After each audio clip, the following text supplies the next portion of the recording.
자, 이런 사람 만나지 마세요. 이어서 하겠습니다. 이제 두 번째 세션은 인간은 반면교사에게 무엇을 배울 수 있는가? 반면교사는 이제 교사 중에서도 최악의 교사지만 오히려 이런 교사를 만나면서 역으로 이렇게 되면 안 되겠다라고 하는 역기능적인 교훈을 반대로 배울 수 있는 교사죠. 그래서 제가 이런 사람 만나지 마세요라는 책을 이제 첫 번째 배경이 된 것도요. 한 해를 정리하면서 한 2년 전에 12월 25일 날 브런치에다가 글을 썼어요. 제가 1년 동안 사람을 만나면서 저한테 이렇게 약간 좀 안 좋았던 뭐 심하게 얘기하면 이제 정말 그 피로감을 느끼고 다시는 만나서는 안 되겠다 이런 결심을 각오를 다짐하게 해준 그런 사람들이 있는데, 그런 사람들을 이제 뭐 깊이 생각도 안 하고 한 10명 정도를 이렇게 카테고리를 만들어가 이렇게 써봤어요. 그래서 이제 그걸 이제 브런치에다 올렸더니요. 이게 정말 브런치 그 메인 작가란에 소개되기도 했지만 순식간에 지금까지 요 브런치 요 글만 약 54만 명이 봤습니다. 물론 이제 그 이런 사람 만나지 마세요 들어있는 다른 글까지 합치면 뭐 지금 한 7, 80만 명 될 거예요. 70만 명 내에 될 것 같습니다. 근데 아무튼 한 해를 정리하면서 10사람의 얼굴을 이렇게 생각을 해본 거예요. 여기 보시면 이제 53만, 당시에 얼마 전에 기록이니까 지금 54만 명이 넘었거든요. 아무튼 제가 이걸 보고 느낀 거는 이렇게 뭐 다른 책을 참고해가지고 이론적으로도 편집해서 쓸 수도 있지만 자기의 경험을 가감삭제 없이 정리하고 그걸 일반인들이 공감할 수 있는 톤으로 이렇게 글을 쉽게 풀어서 쓰는 것이 사람들한테 어필할 수 있는 생각을 갖게 됐습니다. 그때 첫 번째 제가 들었던 반면교사가 귀마거예요. 귀마거는 이제 제가 세 글자로 다 이름을 만들었거든요. 귀를 기울이지 않으면 인생도 기울어진다. 그래서 귀하게 대접받으려면 다른 사람들한테 귀를 기울여라. 그래서 이 귀가 이제 경청의 그 도입구이기도 하잖아요. 그래서 리더의 L자도 listener라고 하는 L자라고 합니다. 그러니까 말을 잘하는 입담의 달인보다는 경청의 달인들이 정말 우리가 만나고 싶은 사람들의 베스트 10 안에 꼭 끼어들고 있습니다. 두 번째 반면교사는 이제 필요하네요. 저한테도 이렇게 이메일로 가끔씩 오거든요. 필요할 때만 나타나가지고 필요한 거 딱 부탁하고 자기 욕구가 충족되고 답이 해결되면 이제 문제가 해결되면 이제 다 사라졌다가 또 필요할 때만 나타나. 그래서 저한테 이렇게 장문의 메일이 오면 필요할 때 나타나서 필요한 걸 부탁하면 필요한 걸 얻을 수 없습니다. 뭐 이렇게 얘기를 하죠. 세 번째는 이제 나쁜 놈인데, 나쁜 놈은 말 그대로 나뿐인 놈이에요. 그러니까 나만 생각하는 사람, 나 이외에 다른 사람이 없어요. 그래서 나만 생각하는 사람이 나쁜 놈이라고 주변 사람들도 이렇게 어울려서 생각을 해야 되는데, 자, 그 다음에 이제 네 번째는 만나면 자기 과시하고 자랑하는 사람이 있어요. 정말 이 사람들 꼴보기 싫지 않습니까? 더 이상 이야기 듣고 싶지 않은데 자기 도취에 빠져가지고 자랑을 계속하는 사람들, 정말 깨달았으면 좋겠어요. 그리고 그 수많은 문 중에서 말문을 막는 사람이 있어요. 문도 열리지 않는 게. 그래서 경마장에 가면요, 말이 싫어하는 게 세 가지가 있다고 해요. 첫 번째, 말이 싫어하는 거 말문을 막는 사람. 두 번째, 이렇게 말 꼬리 잡는 사람. 세 번째는 이렇게 말 더듬는 사람을 더 싫어한다고 합니다. 네 번째는 이제 만나면 옛날 이야기하는 사람이 있잖아요. 꼰대는 과거로 가고 리더는 미래로 간다고 이렇게 써놨듯이 제가, 그래서 이렇게 군대 갔다 온 이야기, 자기가 과장 시절의 이야기, 아무튼 누굽니까, 그 이선희 가수의 옛날에라는 노래만 계속 부르는 사람이 있어요. 그 다음에 이제 일곱 번째는 낯선 걸 거부하고 현실에 안주하면서 타성과 통념에 젖어 있는 사람들. 그래서 익숙한 세계에서 그 편안하게 안락한 생활을 하다가 안락사 당한다고. 그 다음에 이제 책을 안 읽는 사람들이 너무 많지 않습니까?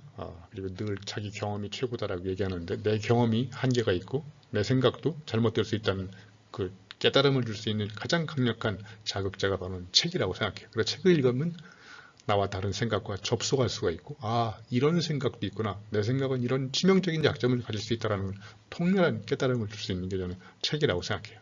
그리고 일곱 번째, 장점을 찾아도 시간이 모자랄 판에 단점만 정말 잘 찾아내가지고 그 꼬투리 잡아가지고 그 사람을 이렇게 곤궁에 빠뜨리는 사람이 있고요. 그다음에 은혜를 저버리는 사람, 자기가 무슨 은혜를 입었는지조차도 몰라요.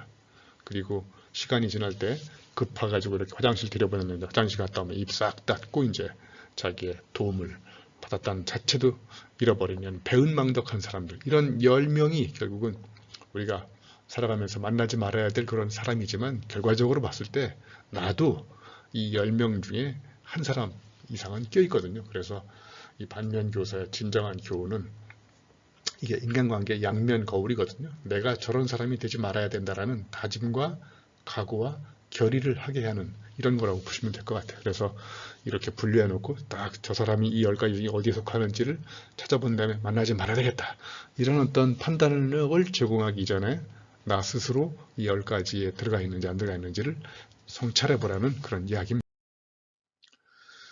자, 그래서 이게 우리 한순 대표님께서 이 책의 대표님이 이제 이렇게 네이버 뉴스에다가 저 중앙일보인가 어디 신문에 이렇게 썼어요. 이런 사람 만나지 마. 기피 대상 인물 10가지를 썼는데 네이버 실시간 뉴스 가장 많이 본 뉴스에 약 이틀인가요? 1위에 올라가 있었거든요. 근데 거기 댓글이 약 2, 3천 개가 달렸어요. 여기 보시면 시옷, 비읍 뭐라고 얘기하는지 아시겠죠? 광고였는데 읽어보니까 책 내용 이렇게 이야기하는 줄 알았더니 광고였다. 뭐 여기 보면 뭐 이런 정말 악플들이 이 제목만 보고도 그러니까 사람들이 읽어보지도 않고 적개심과 분노와 이런 것들이 들끓고 있는 거예요. 우리 사회가 그렇게 사망 귀 막힌 사람은 기자님 언어 선택 잘해서 이런 건 장애인 비하로 큰일 날 수도 있다든지 아무튼 또 댓글에 만나지 말아야 새 사람이 있다면 이런 책 낸 제가 욕은 못하겠습니다. 시옷, 기업 이런 글 쓴 작가 이런 글 소개한 신문사 이런 식으로 우리 사회는 정말 긍정적으로 봐도 시간이 부족할 판에 댓글을 이렇게 악플을 달고 또 거기에 또 이렇게 사회가 이렇게 들썩들썩 하는 것 같아요. 저는 그래서 이 글을 보고 우리 사회 전체가 얼마만큼 심각한 인간관계의 피해를 보고 있는 것인지 아니면 사람이 사람을 너무나 힘들게 하고 있는 건 아닌지 그래서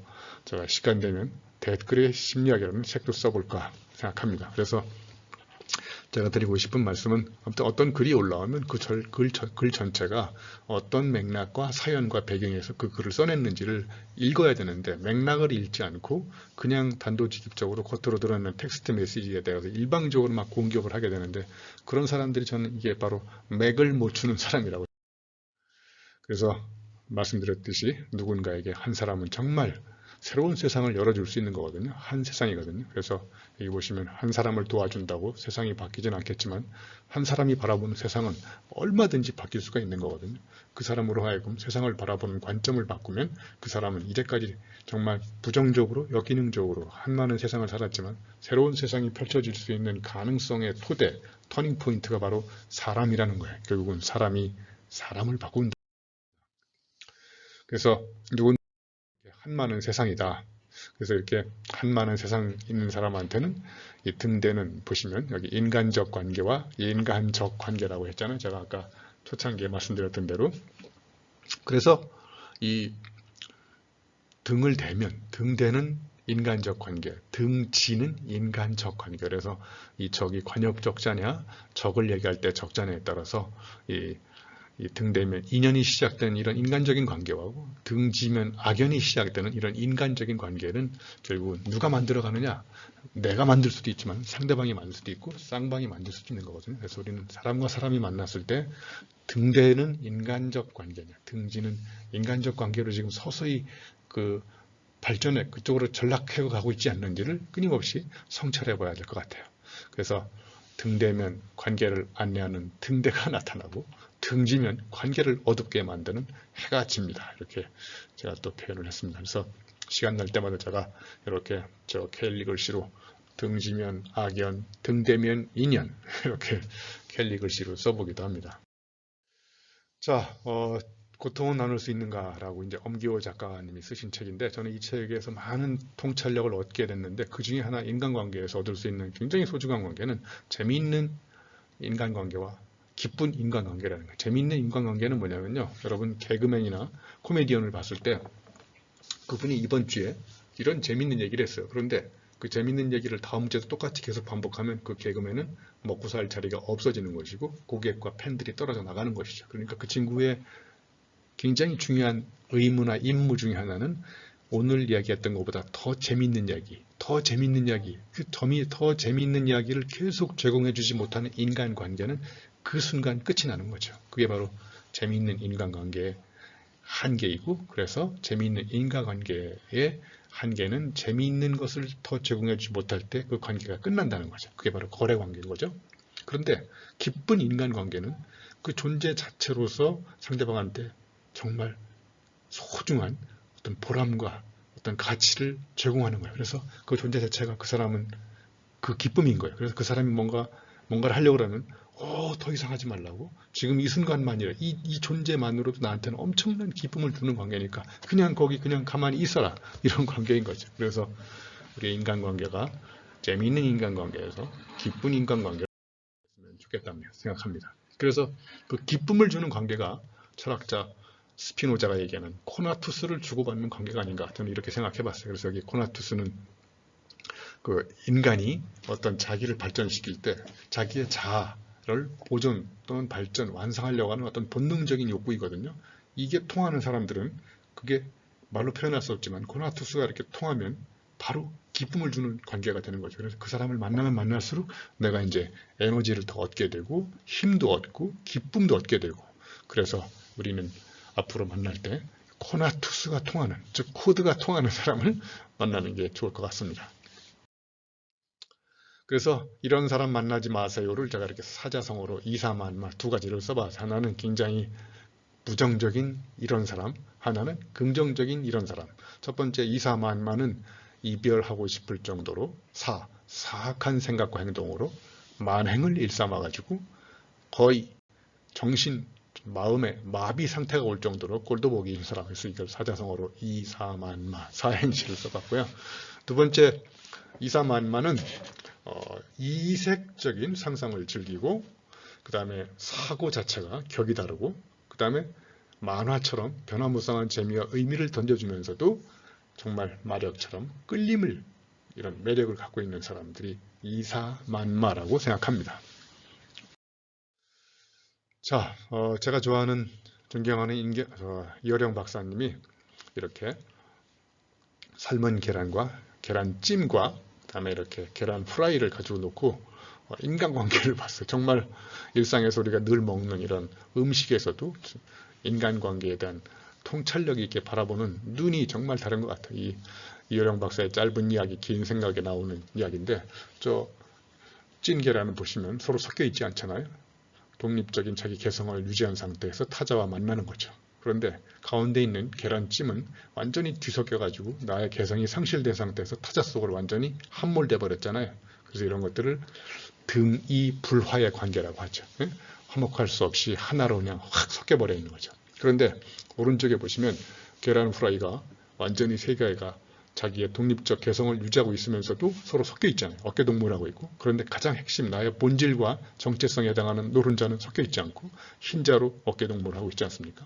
어울리되 다른 사람들의 그 속으로 함몰되어 있지 않는, 이런 걸 가장 이상적인 사자성어로 이제 화이부동이라고 하죠. 그래서 우리의 인간관계는 계란찜 관계가만 아니고 이렇게 독립적 개성을 유지하는 찐계란에서, 또는 자기의 개성을 유지하면서도 다른 사람과 어울려서 살아가는 화이부동의 계란 후라이 관계를 맺어보는, 이런 것도 한번 재미있는 표현일 것 같습니다.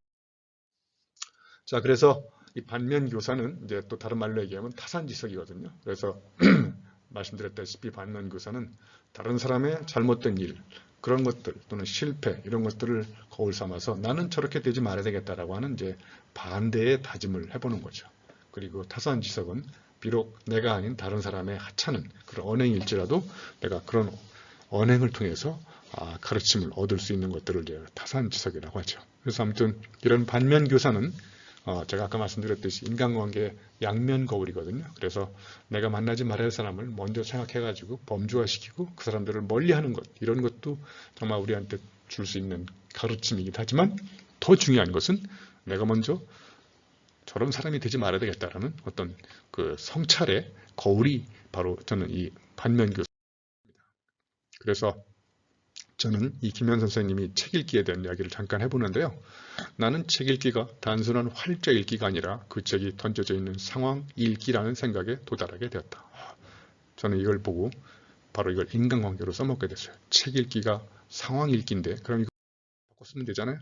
맥락적 사유, 맥락을 읽어내는 능력, 맥락을 직관적으로 감지하는 느낌. 그래서 우리가 뭔가를 배운다는 것은 그 내용이 그 문맥 속에서 어떤 의미를 갖고 있는지 이 맥락을 파악하는 건데, 그래서 우리는 누군가가 농담을 하면 그 농담의 진짜 사연과 배경과 맥락이 뭔지를 잘 들어봐야 되거든요. 그랬을 때 그 농담이 갖고 있는 진정한 의미를 알게 되는 거죠. 그러니까 김현 선생님이 책 읽기는 상황 읽기라고 하는 거하고 똑같이 농담이 그냥 농담이 아니라 저 사람이 어떤 의도로 저 농담 속에 담아내려고 하는 진의가 무엇인지 이런 것들을 잘 파악해내야 되는데, 저는 얼마 전에 이런 농담을 강의 시간에 잘못해가지고 큰 아무튼 공격을 받은 적이 있습니다. 물론 이제 결과적으로 제 잘못이기도 하지만 제가 그 농담의 사연과 배경, 이걸 통해서 제가 전달하려고 하는 의미와 메시지가 무엇인지를 충분히 설명했으면 그런 일이 발생하지 않았을 수도 있는데, 아무튼 저는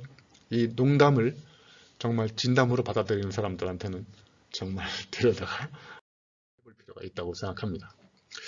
자, 제가 이제 인간관계에 대한 깊은 성찰을 하게 된 최근에 또한 사건 3가지가 있는데, 여기 제가 몰인격적인 사람, 첫 번째 몰지각한 사람, 제가 운전수를 잘못 만나가지고 한번 교통사고가 크게 날 직전에 그 간신히 사고 수습을 해본 적이 있거든요. 그리고 몰상식한 사람, 황당무계한 사람이 있어요. 그리고 모렴치한, 염치불고한 사람.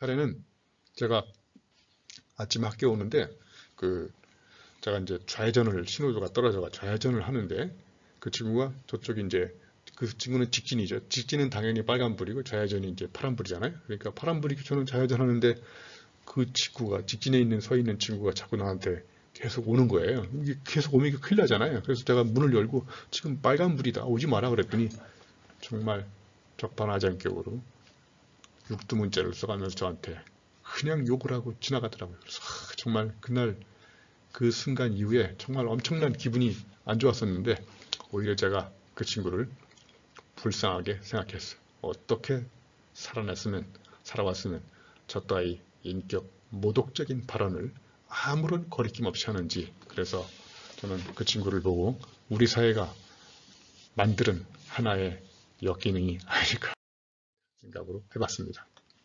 자, 이제 염치불구한 인간관계에 대해서 지하철 이야기를 한번 해드릴게요. 우리가 지하철을 타면 첫 번째 취하는 동작이 이렇게 봤을 때 금방 내릴 것 같은 사람 앞에가 서 있지 않습니까? 그 다음에 이제 금방 내릴지 안 내릴지는 표정을 보면 알 수 있잖아요. 그래서 이제 앞에 사람이 내릴 것 같아서 이제 이 사람 앞에가 딱 서 있었는데, 이 사람이 딱 내리는 순간 제가 이제 빠른 속도로 앉으려고 하는 찰나에 정말 생각지도 못한 일이 발생했잖아요. 어떤 일이 발생했냐면, 자, 여기면 이 앞에 있는 사람이 내리면 이 옆에 있는 사람이 엄청나게 빠른 속도로 자리를 확 옮긴 다음에 옆에 있는 사람, 앞에 있는 자기 친구를 자기 자리에 앉히고 자기는 지금 자리가 빈자리인 대로 빠른 속도로 옮긴 거죠. 그러니까 저는 멍하니 쳐다보고 있다가 생각지도 못한 일을 당해서 자리 잡기에 실패한 거죠. 자, 왜 이런 일이 발생할까요? 그 자리를 빠르게 이동한 사람이 내 얼굴을 보고 딱 판단한 거죠. 너하고 나는 관계없어. 그러니까 우리는 관계없는 사이니까 안면 몰수하고 몰지각한 행동을 하는 거죠. 그래서 염치불고의 관계가 생기는 거죠.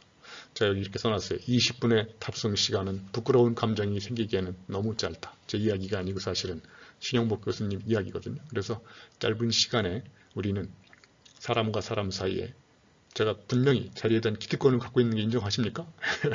그런데도 불구하고 이렇게 안면을 몰수하는 이유는 관계없다고 생각하는 순간 우리 사회는 범죄 행위가 시작되는 겁니다. 나하고 저 사람이 깊은 관계가 있다. 그러면 절대로 이런 자리를 강탈하는 네,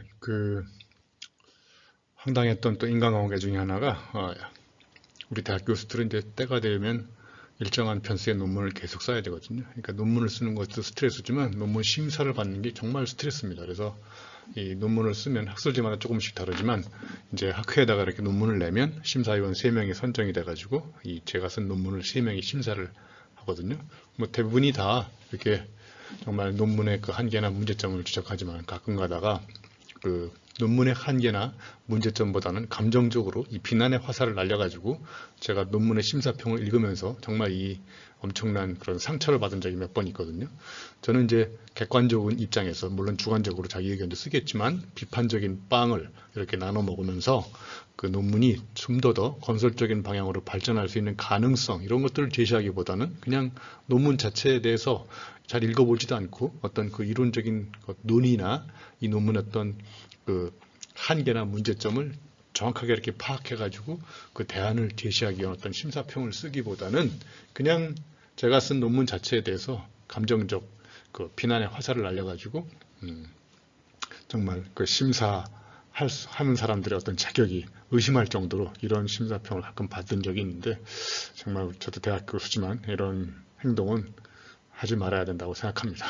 이게 바로 저는 몰상식한 주식인의 황당무계한 논문 심사평이라는 게 제가 주식인이라고 쓴 거는 지식인과 다르게 정말 객관적인 세계, 어떤 우리 사회가 앞으로 나가야 될 방향, 그리고 상대방이 갖고 있는 어떤 논리의 허점을 찾아서 가능성을 제시해주고 건설적인 발전 방향을 제시하는 지식인이 아니라 그냥 쥐굴에서 자기 지식을 쌓아놓고 야금야금 먹으면서 필요할 때만 나타나고 필요하지 않을 때는 가만히 또 쥐굴에서 낮은 포복자세로 엎드려서 세상을 이렇게 한탄하는 사람을 제가 쥐식인이라고 얘기했습니다. 자, 이제 거의 만무리 단계인데요. 제가 순수화 위험이라고 그 인류학자의 메리 더글러스라는 유명한 인류학자거든요. 이분이 이런 말을 했어요. 신발은 그 자체가 더러운 것이 아니고 식탁 위에 올려놓는 것이 더럽다. 음식이 그 자체가 더러운 게 아니라 침실에 식사 용기를 놓은 것이 더럽거나 옷 위에 흘린 음식이 더럽다. 자, 이 이야기가 무슨 이야기냐면 뭔가 더럽다는 얘기는 자기 본래의 자리를 이탈해서 다른 자리에 가 있을 때 그게 상대적으로 더러워 보인다는 거예요. 그러니까 신발은 발에 붙어 있거나 신발장에 가 있을 때 신발이 거기가 있어야 될 제자리거든요. 그러니까 제자리를 이탈해가지고 침실이나 식탁 위로 올라가면 그게 더럽게 되는 거죠. 이걸로 봐서 우리는 인간관계를 새롭게 해석해 볼 수 있어요. 그래서 내가 어떤 사람한테 더러운 인간이라고 하는 건 뭐냐면 너는 거기 있어야 될 사람이 아니라는 거예요. 근데 자기가 거기 있어야 될 자기 자리가 아닌데도 불구하고 그 자리에 욕심이 생겨가지고 자꾸 차지하려고 하면 인간은 더러운 인간으로 전락할 수 있다는 거예요. 그래서 여기 제가 내가 가 있으면 돋보이는 제자리가 있고 내가 마땅히 서야 될 설 자리가 있고 그 다음에 내가 살아가야 될 살 자리, 그러니까 여기 제자리, 설 자리, 살 자리, 이거를 잘 찾아내서 거기서 나의 본분과 나의 임무와 역할을 다할 때 우리 인간은 아름다운 인간으로 거듭날 수 있다, 이렇게 생각합니다.